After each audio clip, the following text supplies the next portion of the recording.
Welcome to this special edition of JACC. Today we're diving deep into one of the most pivotal trials in heart failure research, the FINEARTS HF trial. Today we're fortunate to have with us Dr. Scott Solomon, a distinguished expert in heart failure and one of the leaders in the field. Together, he's providing a mini masterclass on this landmark study, and I'm fortunate to have the chance to interview him.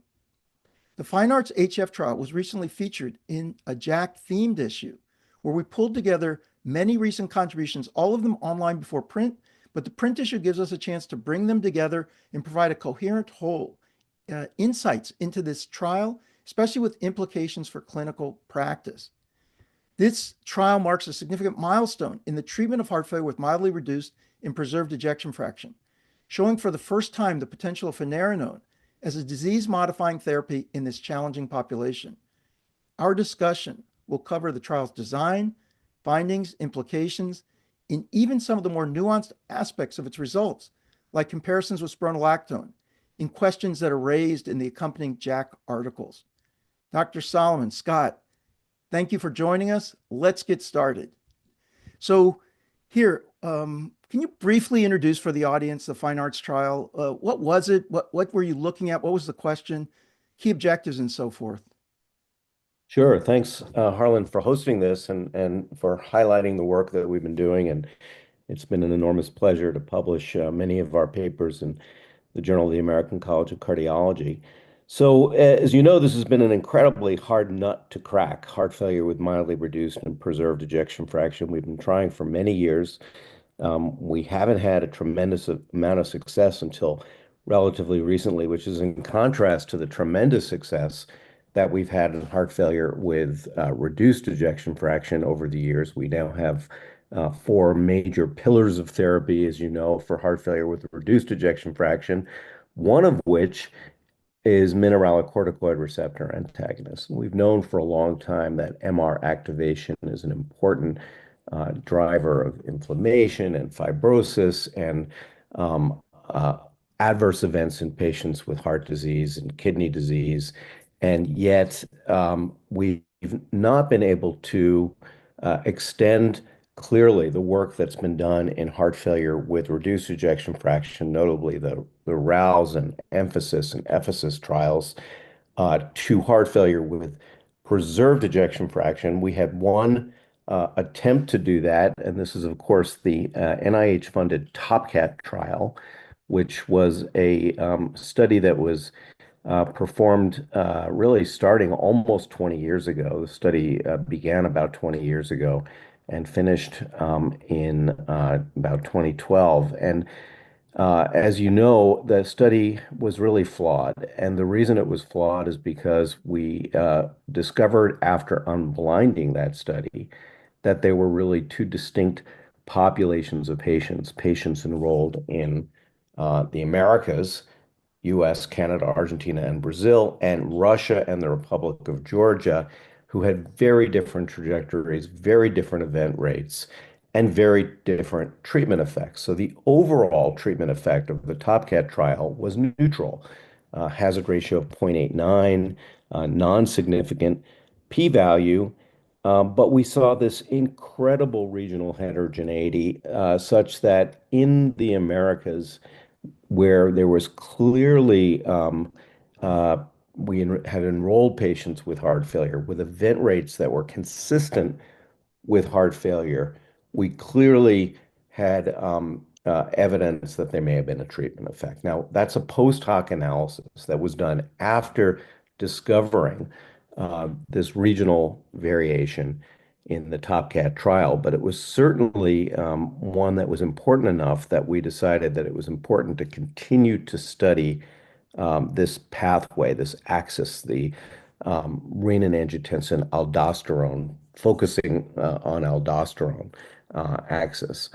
And we designed FINEARTS to test the hypothesis that a new type of mineralocorticoid receptor antagonist, a so-called non-steroidal MRA, could benefit these patients. Now, finerenone is actually distinct from the traditional steroidal MRAs that we typically use, notably spironolactone and eplerenone. It's very potent. It's highly selective for the MR receptor. It has a much shorter half-life than spironolactone, only 2 to 3 hours as compared to about 18 hours. It has no active metabolites, and it has a very different kind of distribution in the tissues between the heart and the kidney. It's much more balanced than spironolactone and eplerenone in that respect. And so, for that reason, we decided to test finerenone in a trial of patients with heart failure with mildly reduced or preserved ejection fraction. Now, to get in the study, patients had to have an EF of 40% or greater. They could have either been in the hospital or recently hospitalized or ambulatory. They had to have evidence of elevation in natriuretic peptides and evidence of structural heart disease. And those requirements were actually, in many respects, directly related to the problem that we had seen in TopCat because we wanted to ensure that the patients enrolled in this study truly had heart failure. And what were the structural heart disease So they either had to have manifestations? left atrial enlargement or left ventricular hypertrophy by echocardiogram. Hmm. And they were then, they couldn't So have, this is actually a very clever approach, right? Because so many people are saying that there's misclassification of patients with heart failure with preserved ejection fraction, for example. So you layered on these two. I think that may be one of the first times people have really put on such a strict criteria to get people in, right? It's well, we've done this in a few earlier trials. We did it in Paragon, we did it in okay. Deliver, very similar. Natriuretic peptides had to be elevated depending, and the elevation level was dependent on whether they were in atrial fibrillation or not, because AF, as you know, makes natriuretic peptides go up anyway. So, but it did provide two things. One is it gave us assurance that these people really, really had heart failure. And the second is it made sure that we were going to have an event rate that would allow us to test our hypothesis. So we randomized patients to either finerenone or matching placebo. Now, finerenone comes in a number of doses, and the dose that was targeted was dependent on their initial GFR. So, for example, if a patient had a GFR that was 60 or under, their maximal dose of finerenone was 20 milligrams. If their GFR was over 60, their maximal dose was 40 milligrams. It was an event-driven trial. The primary endpoint of the study was cardiovascular death and total heart failure events. So the composite of CV death and total, meaning first and recurrent heart failure events. And when I say heart failure events, I mean not just a heart failure hospitalization, but also a strictly defined urgent heart failure visit. We had a number of secondary endpoints. I'll tell you about those in a second when I tell you the results. We did the trial in 37 countries, 635 total sites, Wow. ended up enrolling 6,001 patients. And I'm very proud that of those 6,001 patients randomized, we had only a very, very small percentage lost to follow-up, a total of 7 in the finerenone arm and 12 in the placebo arm who had we did not know vital status at the end of the study. About 20% of patients discontinued study drug. It was exactly the same in both treatment arms. Baseline characteristics were very similar to what you'd expect in a HFpEF population, roughly mean age 72 or so, about 45% women. LVEF mean was about 54%. These patients were also taking medications that we've seen are very commonplace in this population. Beta blockers in the 80%, ARBs and ARNIs also in the 80%. SGLT2 inhibitors which we just had the delivered and Emperor Preserve trials while we were doing this trial. So there were only 13, 14% of our patients on SGLT2 inhibitors, but more dropped in during the course of the study. 20% of our patients were enrolled within 7 days of a hospitalization or a heart failure event, and about 19% of our patients had an LVEF of over 60%. Yeah, so this is fantastic to hear. What a remarkable thing to accomplish across all these places. I know it showed a significantly reduced composite of worsening heart failure events and cardiovascular death. Tell us a little bit about that and whether you think that's, how important is that? How big was the effect? Yeah, so we saw a rate reduction. This is essentially how the metric that we use for this particular kind of an endpoint of 0.84 or a 16% reduction in cardiovascular death and total heart failure events with a p-value of 0.007.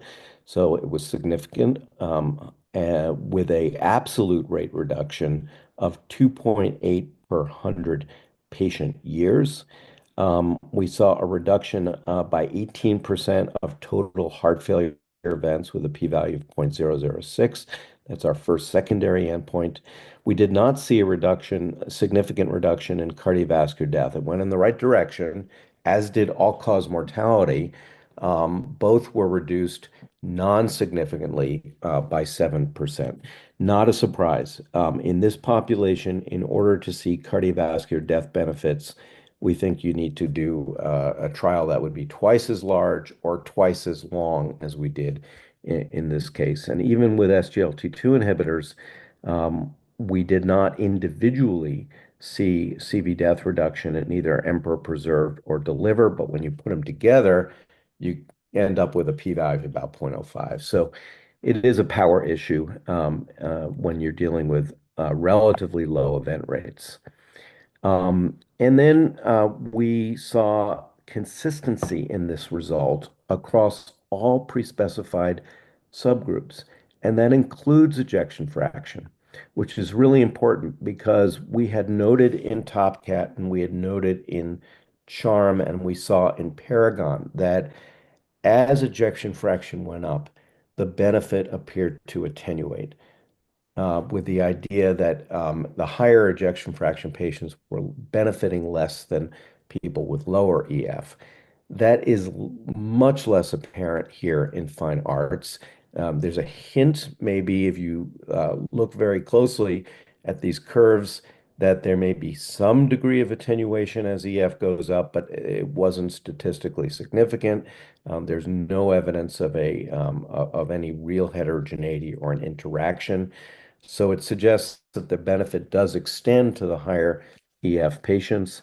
We also noted that patients who were on SGLT2 inhibitors had the exact same point estimate as those who weren't on SGLT2 inhibitors, and that turns out to be true whether they started on SGLT2 inhibitors or SGLT2 inhibitors were added during the course of the trial. Um, As people listen to you about the magnitude of these changes, I know let's get to the quality of life next because there's an interesting analysis you did. How do they put it in perspective? So 16%, you're talking about two per 100 patient years. How do you think about the size? Was it what you expected, what you hoped, what you guys had powered for? How meaningful did you think it was to get that sort of level of benefit out of the trial? Yeah, I mean, I think it is a meaningful result, and it's one that would move the needle. It doesn't cure heart failure.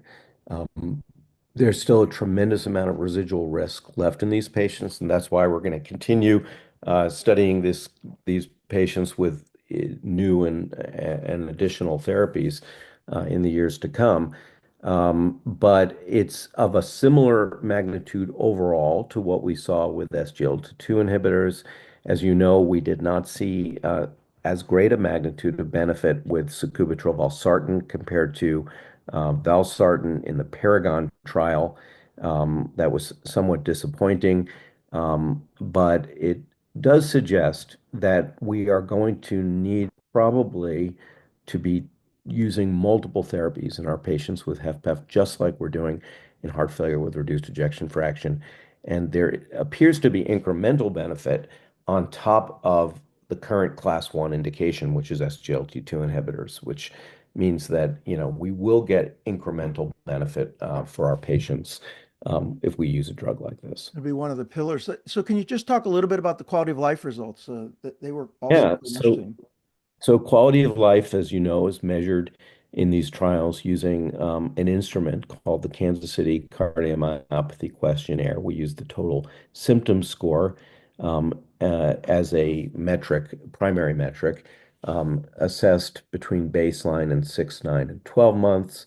And we saw a significant 1.6 point difference in those measures in the patients who took finerenone compared to placebo. Now, people will ask, well, is that a meaningful difference? And we have to understand the difference between what might be meaningful on an individual level and a population level, similar to the way we would think about ejection fraction, for example. So, on an individual level, I think we would say, well, anything less than about a 5 point change in KCCQ doesn't really have much meaning, which I believe is true.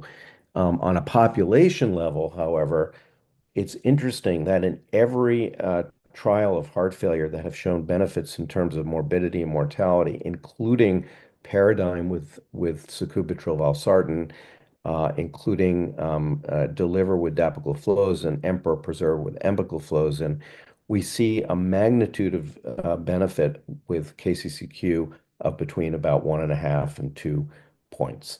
Not a whole lot there compared to not a huge difference compared to some of the magnitude of changes that we've seen in even some smaller trials of therapies like mavacamten and aficamten for HCM and some of the amyloid trials. And smaller than what we're seeing for the obesity related HFpEF, right? That's coming out. But one of the things I wanted to ask you about this is it seems to me in many of these patients, the course is episodic and it could be hard to capture the quality of life. I mean, if you were measuring it every day and you sort of looked at Yeah. the area under the curve, and the fact that you're getting you are capturing the episodes in your events, and the events are reflecting a benefit.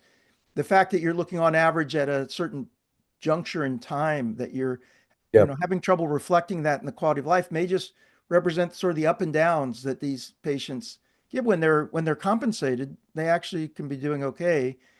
It may be hard to move that quality of life, but what you're trying to do is cut off these periods where they're, you know, highly symptomatic and requiring attention. I don't know if you thought about it Yeah, like no, no, that, but this is I think this is exactly the point. And in fact, we did a very interesting analysis a couple of years ago, published in Circulation. I apologize, that was before you were editor. But in which we looked at the trajectory of quality of life, this measure of quality of life prior to a heart failure event. And what we were able to see at the population level is a pretty dramatic dip in the KCCQ in the months preceding the heart failure event. And it suggests that, heart failure events, of course, people don't go to the hospital with heart failure if they're feeling great. People are feeling pretty crappy then. We don't typically measure KCCQ that at that point in time. It's measured in these trials at specific time points. So we're likely missing it in the majority of patients. But what we can do is on a population level, look at how that relates to these episodes. And it turns out there is this dramatic dip that occurs right before an event. And I think that we forget that when we're looking at these means and these averages. And we probably need to think about ways in which we can measure this more frequently. You're absolutely right. If you did it every day, which you could do if you gave everyone, the app on a smartphone, it might be burdensome, but you could do it. You would be able to catch the reduction in quality of life, I think, prior to a heart failure event.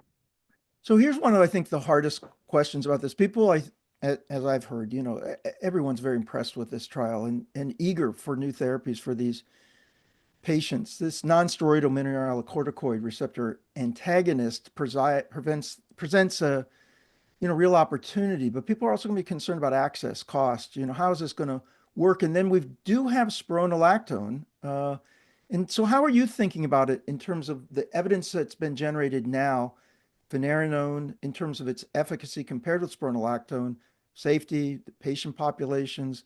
I'm sure you get this question a lot.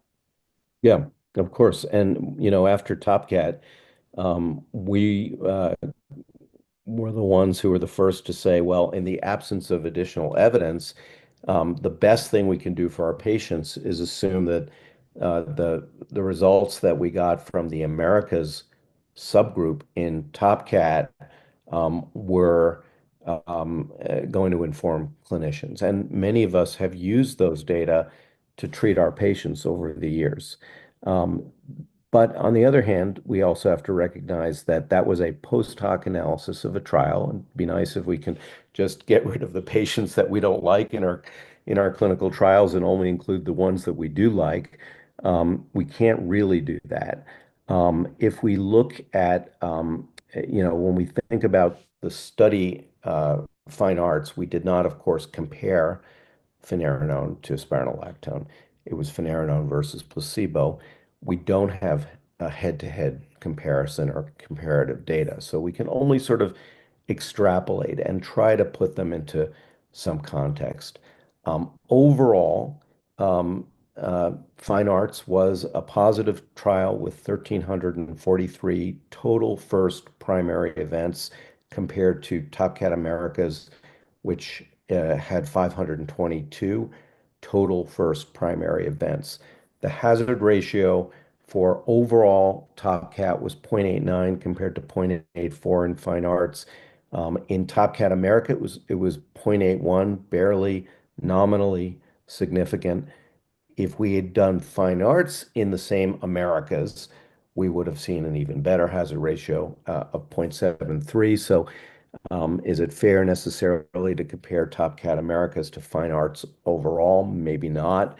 Discontinuation rate was much higher, about twice as high in uh, Top Cat compared to Fine Arts. Potassium, we didn't talk about that, but an important issue.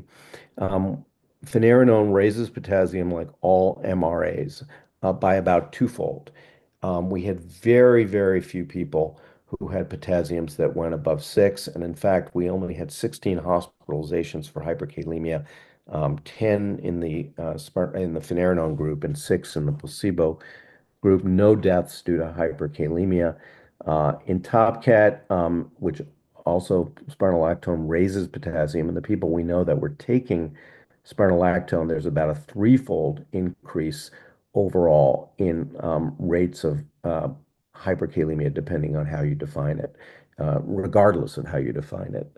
But both studies, interestingly, lower rates of hypokalemia, which is also very important. And, we've done some analyses, including one that was just presented at the American Heart Association, suggesting that patients really benefit from finerenone across the spectrum of potassium, even when the potassium goes up into the 5.5 range and even slightly above, they're better off being on the in the finerenone arm than in the placebo arm. And we have to remember that in heart failure patients, hypokalemia can be a very, very big risk factor for arrhythmia and other adverse events.